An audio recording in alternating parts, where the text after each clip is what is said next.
জান্নাতি জান্নাতে যাবার আগ পর্যন্ত কাউকে চিনবে না। জান্নাতি হাসরের ময়দানে যেই লোকটা জান্নাতি হবে পরে সে তার মাকে চিনবে না। হাসরের ময়দানে সন্তান মাকে চিনবে না, মা কিন্তু সন্তানকে চিনবে না।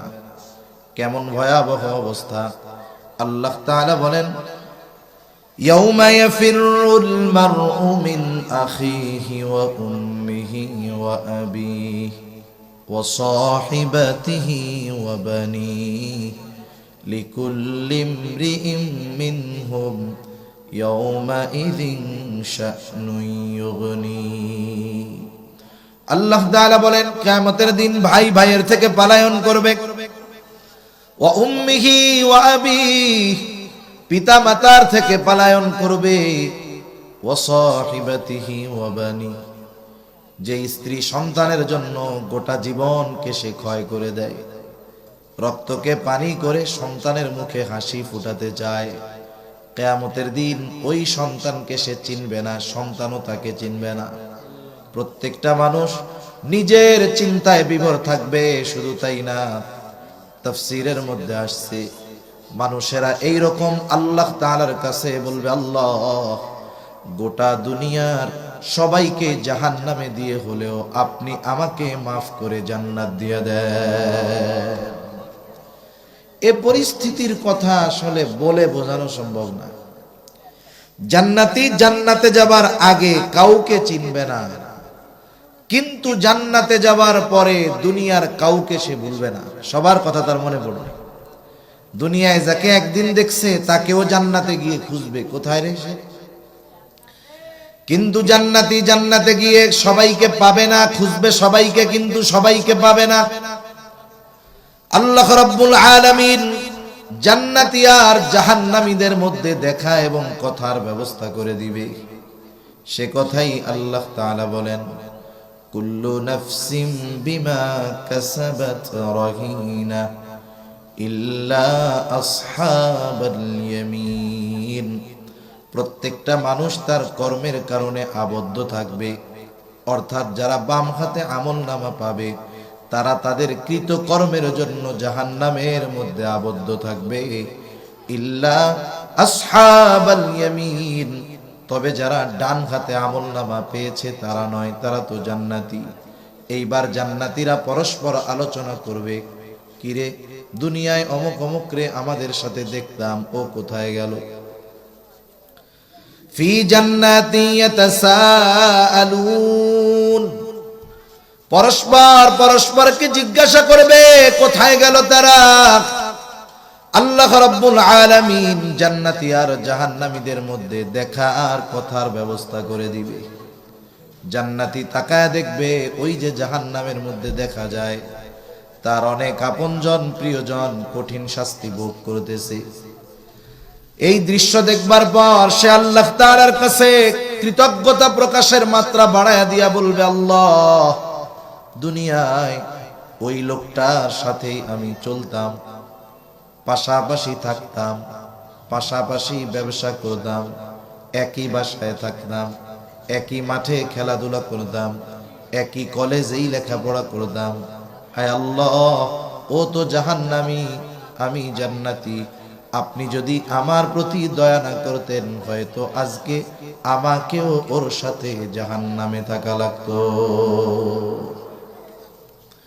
জাহান্নামী জান্নাতীদেরকে দেখবে, এমনিই তো জাহান্নামের কঠিন আযাব, কষ্টকর আযাব। আবার যখন জান্নাতের দিকে তাকায় দেখবে তার বন্ধু বান্ধব আপনজন জান্নাতের নাজ নেয়ামত ভোগ করে, হায় রে, ও তখন জীবনের কিছু সময়ের জন্য আফসোস করবে। আফসোস কিসের জন্য আফসোস করবে? আপনাদের এলাকায় হয়তো থাকতে পারে পাশাপাশি দুইজনের দোকান, দুইজনের সাথে বন্ধুত্ব সম্পর্ক ভালো, কিন্তু আজান দিলে একজন নামাজে যায়, আর একজনকে নামাজে যাইতে বললে বলে পরে যাব নে, আমার পোশাক পাক নাই। এরকম তো নাই মনে হয়। ওই নামাজি বন্ধু গেল জান্নাতে, আর যে নামাজে যায় নাই, ডাকা হইছে নামাজে যায় নাই, ও গেল জাহান্নামে। ওই কিয়ামতের জান্নাতের দিকে তাকায় যখন দেখবে পাশের ওই বন্ধু জান্নাতে, আফসোস করবে, আরে সব সময় তো একসাথে থাকতাম, ও যখন নামাজে যাওয়ার জন্য ডাক দিছিল, ওর সাথে যদি নামাজে যাইতাম তাইলে আজকে আমিও ওর সাথে জান্নাতে থাকতে পারতাম। এই যে আফসোস, তার কষ্টের মাত্রা আরো বাড়ায়া দিবে। কারণ আফসোস এটা মানুষের জন্য কষ্ট বাড়ার কারণ হয়। এইবার দেখা শেষ, জান্নাতীদের জানতে মন চায় কোন কারণে এরা জাহান্নামী হইল। আল্লাহ তাআলা তাদের সাথে কথাবার্তার ব্যবস্থা করে দিবে। এইবার জান্নাতীরা জাহান্নামীদেরকে প্রশ্ন করবে, মা সালাকাকুম ফি সাকার, কোন কারণে তোমরা সাকারের অধিবাসী হইলা, কোন কারণে তোমরা জাহান্নামী হইলা। জান্নাতীদের এই প্রশ্নের জবাবে জাহান্নামীরা তাদের জাহান্নামে যাওয়ার কয়েকটা কারণ বর্ণনা করবে। আল্লাহ তাআলা বান্দাকে কত ভালোবাসে, বান্দা যেন এই কারণগুলো জেনে নিজের মধ্যে যদি ওই বিষয়গুলো থাকে বের করে বান্দা যেন জান্নাতি হয়ে যায়, এই জন্য আল্লাহ তাআলা আগের থেকেই আমাদেরকে এই বিষয়গুলো জানায় দেয়। আমি আপনি জানতে পারছি যে এই কাজগুলো করলে জাহান্নামে যাওয়া লাগে, জানার পরেও করলাম না, তাহলে এটা তো আমার আপনার নিজের জন্য ক্ষতি, ঠিক না? আমরা কেউ কিন্তু জাহান্নামে যাইতে চাই না। আছেন নাকি দুই একজন? থাকলে হাত উঁচা করেন তো, জাহান্নামে যাইতে চান? আছেন? কেউ নাই। কেউ জাহান্নামে যাইতে চাই না, কিন্তু জাহান্নামে কোন কাজ করলে যাওয়া লাগবে না সেটা আমরা করতে রাজি নাই। বরং দেখা যায় জাহান্নামীর কাজ যেই মানুষগুলো করে ওরা জান্নাতের দাবি আরো বেশি করে। ভালো মানুষ, ইমানদার, নামাজি, ও জান্নাতে যাওয়া নিয়ে টেনশনে থাকে। আর একজন যে নামাজ কালামের খবর নাই, কাদর নামাজ না পড়লে কি হবে, ইমান ঠিক আছে, ওরা কত আগে জান্নাতে যাবো আমি। এ বিষয়গুলো ঠিক না। জাহান্নামীরা কেন জাহান্নামে যাবে?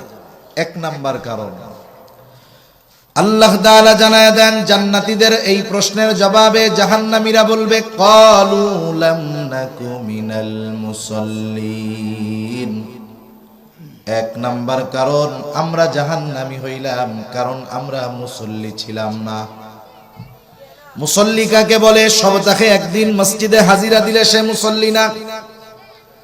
আমাদের ঢাকা শহর, হয়তো আপনাদের চট্টগ্রামেও বিষয়টা এমন হয়, জুমার দিন আমার মসজিদটা হইল 6 তালা, 6 তালা বড়, সামনে উত্তর দক্ষিণে বিশাল লম্বা রাস্তা, এইদিকে 1 কিলো ওইদিকে 1 কিলো।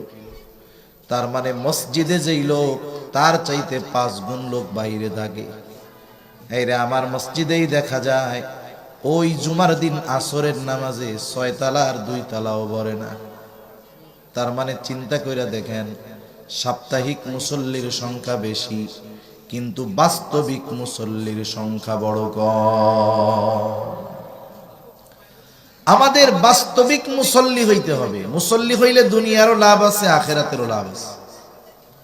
দুনিয়ারও লাভ, আখেরাতেরও লাভ। আর আসল মুসল্লি কারা?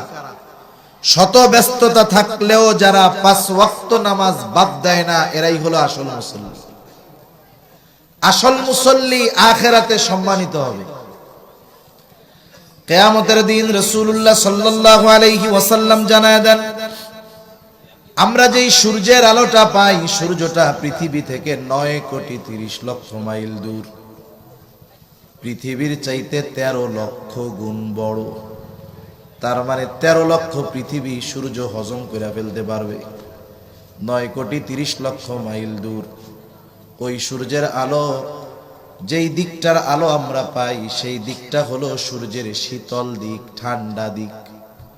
ওই 9 কোটি 30 লক্ষ মাইল দূর থেকে সূর্যের আলো সরাসরি দুনিয়াতে পড়ে না। আল্লাহ তাআলা পৃথিবীর বাহিরে, বায়ুমণ্ডলের বাহিরে কুদরতি ছাকনি রাইখা দিছে। ওই ছাকনির উপরে, ফিল্টারের উপরে যখন ওই সূর্যের আলোটা পড়ে, ফিল্টারিং হয়ে সূর্যের আলো যখন দুনিয়ায় আসে, ওই সূর্যের আলোটা মানুষের জন্য ভিটামিন ডি তে পরিণত হয়ে যায়। শীতের দিন এই ভিটামিন ডি মোটামুটি মজা লাগে, গরমের দিন কেমন লাগে? কত কষ্ট লাগে না? আরবে যেই দেশগুলো, আরব বিশ্বের দেশগুলো, মধ্যপ্রাচ্যের দেশগুলো, যেসব জায়গায় বালু, কি যে গরম, 40-45 ডিগ্রি গরম পড়ে, অথচ পরিপূর্ণ তাপ ওই 9,30,00,000 মাইল দূর থেকে আসে না। তাই হলো এই অবস্থা। আর কিয়ামতের দিন সূর্যটা একেবারে নিকটে থাকবে। সূর্যের উষ্ণ দিক তথা গরম দিক হাসরবাসীর দিকে দেওয়া থাকবে। নবীজি বলেন সেই দিন কোথাও কোনো ছায়া থাকবে না আল্লাহ তাআলার আরশের ছায়া ছাড়া। নবীজি বলেন আরশের ছায়ায় 7 শ্রেণীর মানুষ স্থান পাবে। এই 7 শ্রেণীর মধ্যে এক শ্রেণীর মানুষ, নবীজি বলেন রাজুলুন কলবুহু মুআল্লাকুন ফিল মাসাজিদ। ওই ব্যক্তি আরশের ছায়ায় স্থান পাবে যার অন্তর সর্বদা মসজিদের সাথে লাগানো থাকতো। সে সব সময় মসজিদে থাকতো তা না, কিন্তু তার অন্তর মসজিদের সাথে লাগানো থাকতো। এর দ্বারা উদ্দেশ্য কি? তার অন্তরে সব নামাজের চিন্তা থাকতো। যত ব্যস্ততা থাক, নামাজের সময় যখন হয় সব ব্যস্ততাকে উপেক্ষা করে সে নামাজের জন্য চলে যায়। এই লোকটাই অরিজিনাল মুসল্লি, আর এই লোকটাই হাসরের ময়দানে আরশের ছায়ায় স্থান পাবে। রাসূলুল্লাহ সাল্লাল্লাহু আলাইহি ওয়াসাল্লাম বলেন আউয়ালু মা ইউহাসাবু বিহিল আবদু ইয়াউমাল কিয়ামাতিস সালাহ। কিয়ামতের দিন তো আমাদের হিসাব নেওয়া হবে, কিন্তু কোন বিষয়ের হিসাব আল্লাহ আগে নিবে? নবীজি বলেন কিয়ামতের দিন সর্বপ্রথম নামাজের হিসাব গ্রহণ করা হবে। নামাজের হিসাব হবে আগে। আপনারা যারা ছাত্র আছেন, লেখাপড়া করেছেন, বুঝবেন যখন বিশেষ করে সেন্টারের পরীক্ষাগুলো হয়, ম্যাট্রিক পরীক্ষা, এখন তো পিএসসি, জেএসসি এগুলো মনে হয় সব উঠাই দিচ্ছে। পরীক্ষা উঠাই দিচ্ছে না সব? পরীক্ষা উঠাইয়া দিলে মানুষের কোনো টেনশন থাকে না। ছাত্রদের কি অবস্থা হবে আল্লাহই জানে। এমনি শিক্ষা ব্যবস্থা যা, সামনে এগুলা অটোমেটিক বেঈমান হবে। আর যদি পরীক্ষা না থাকে ঠিক মতো বেঈমান হইতে পারবে না। বুঝেন নাই? মানে ঠিক পদ্ধতিতে যে বেঈমান হবে ওইটা হইতে পারবে না, বেঈমান হবে ভুল পদ্ধতিতে।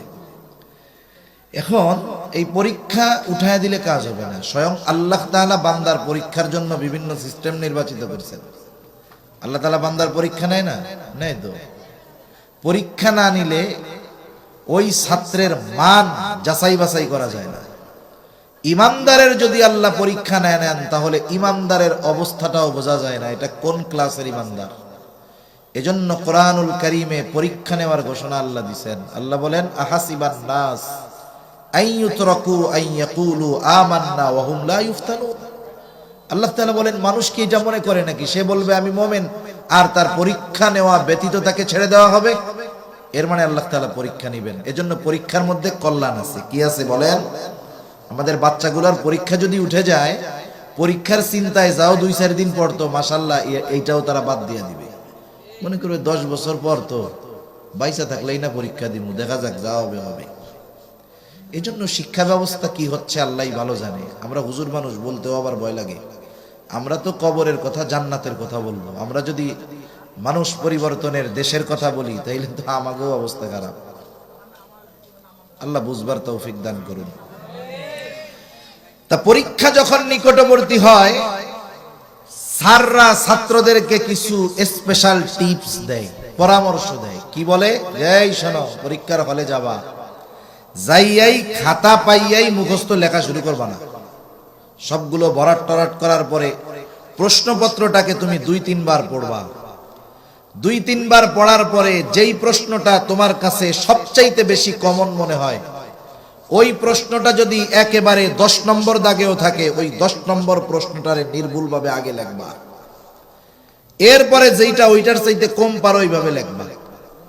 আর লাস্টের প্রশ্ন যদি কিছু না পারো, আমার সোনার বাংলা লিখে দিয়ে চলে আসলেও হবে। এখন মনে করেন এক ছাত্র এই ফর্মুলা অনুসরণ করে স্যারের কথা মতো লিখছে। ওই স্যারেরই আর এক স্টুডেন্ট পাকনামি কইরা কি করছে, ও প্রশ্নপত্রের ধারাবাহিকতা রক্ষা করতে গিয়ে 10 নম্বর প্রশ্নটা শুরুতে না লেখা ও 1 নাম্বারটারে শুরুতে লিখতে গেছে। এখন ওইটা তো ওর ভালো কমন পড়ে নাই। এখন কমন যেহেতু পড়ে নাই, লিখতে গেলে ভুল হবে কি হবে না? এবার ভুল হয়েছে, কাটা ছিড়া সব। বাকি অন্যান্য গুলো সব ঠিক মতো লেখছে। 10 দাগের প্রশ্ন যেটা লেখছে একটুও ভুল যায় নাই, খুব সুন্দর লেখছে। এখন পরীক্ষার খাতা, এক্সামিনারের কাছে খাতা গেল, ওরটা নিচে, ভালো যে লেখছে তারটা উপরে। এইবার প্রথম খাতার লেখা নির্ভুল চকচকে লেখা দেখা স্যারের খুব ভালো লাগতেছে। পাশে ওয়াইফ চা নিয়ে আসছে, বলে দেখছো কত সুন্দর লেখছে। স্যারের ওয়াইফ বলতেছে, মার্ক তো আর শ্বশুর বাড়ির থেকে আনা লাগবে না, যাও 10-এ 10 দিয়া দাও। এখন 10-এ 10 দিল। যেই কলম একবার উপরে উঠছে সহজে আর নিচে নামবে না, চিন্তা করবে পরের গুলাও মনে হয় ভালো লেখছে, এরকম যা 10-এ 8, 9। যেইটা সোনার বাংলা লেখছে ওইটা পড়লে তো ওরে মার্ক আরো মাইনাস দিত। এখন আমার এক স্যার খাতা দেখে, খাতা দেখার রুলস দিছে যে প্রতি ভুলে হাফ মার্ক কাটা। প্রতি ভুলে কয় মার্ক কাটা? Half mark. এখন একজন একটা ইংরেজি কম্পোজিশন লেখছে। এখন স্যার আমারে দেখাইতেছে, আমি তো মাদ্রাসায় পড়ুয়ালো গেছি, স্যার দেখাইতেছে, বলো তো মিয়া এরে কি করবো, কি হয়েছে স্যার? বলে কম্পোজিশনে 60টা ভুল হয়েছে। এখন তো উল্টা ওর কাছে আরো 20 মার্ক আমি পাই। এখন স্যার যা লেখছে লেখছে, ওই সোনার বাংলাটাও লেখছে, তো ওইটাও 10-এর মধ্যে 8 দিয়ে দিচ্ছে। যাক, এই খাতা গেল। পরেরটা আসছে, প্রথমেই দেখে কালা কালিতে ভরা, 10-এর মধ্যে ওইটা দিচ্ছে 1। একেবারে শেষ প্রশ্নটা তো নির্ভুল, কলম তো নিচে নামছে, উঠে না। 10-এর মধ্যে 2 দিয়ে বইয়া রয়েছে। দুইজনে কিন্তু লেখছে একই, উত্তরও সেম, সব ঠিক আছে, কিন্তু শুধুমাত্র প্রেজেন্টেশনের কারণে একজন গোল্ডেন এ প্লাস আর একজনের ফেল করতেও কষ্ট হইতেছে। তাহলে দেখেন জাগতিক নিয়মটা কি? প্রথম উত্তরটা ভালো দিল, পরের গুলো বেশি নজর দেয় নাই, দেখে দেখাও না দেখার বান করে মার্ক দিয়া চলে গেছে। এজন্য নবী আর হাদিসের মধ্যে বলেন, কিয়ামতের দিন সর্বপ্রথম নামাজের হিসাব নেওয়া হবে। যার এই হিসাবটা সহজ হয়ে যাবে, তার বাকি হিসাবগুলো সহজ যিনি করে দিবেন তিনি কে?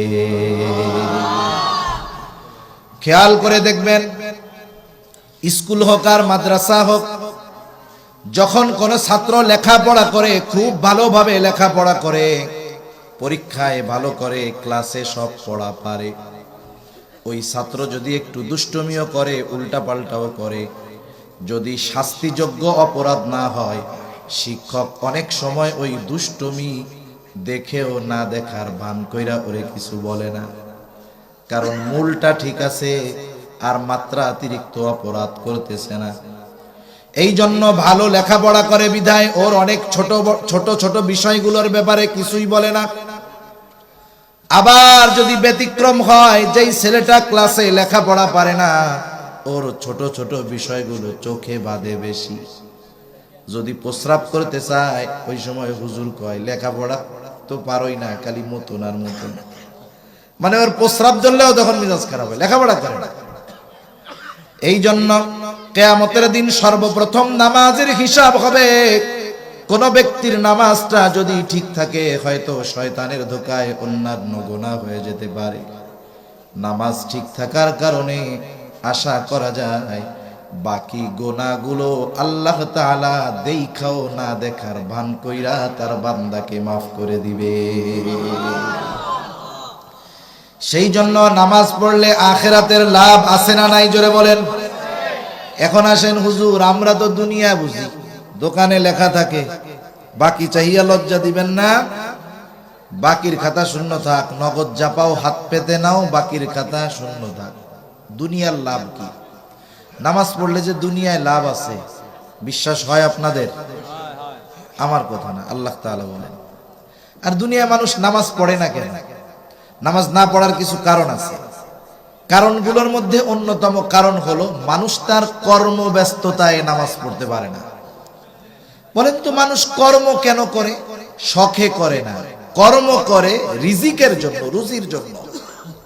নাকি রিকশাওয়ালা রিকশা চালায় রুজির জন্য তথা রিজিকের জন্য, দোকানদার ব্যবসা করে রিজিকের জন্য, সিএনজি ওয়ালা সিএনজি চালায় রিজিকের জন্য, যিনি কুলিগিরি করেন রিজিকের জন্য।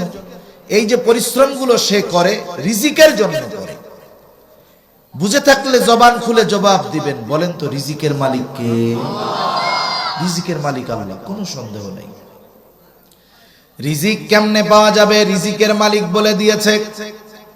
আমি আপনি মুমিন, আমার আপনার ইয়াকিন হবে আমার কর্ম আমাকে রিজিক দিতে পারে না যদি রাজ্জাক আমাকে রিজিক না দেয়। রাজ্জাক তথা আল্লাহ তাআলা আমাদেরকে রিজিক পাওয়ার পদ্ধতি জানায় দিয়েছে। সুবহানাল্লাহ। আল্লাহ রাব্বুল আলামিন বলে, ও দুনিয়ার গোলামেরা শুনে নাও, রিজিকের চিন্তা করো।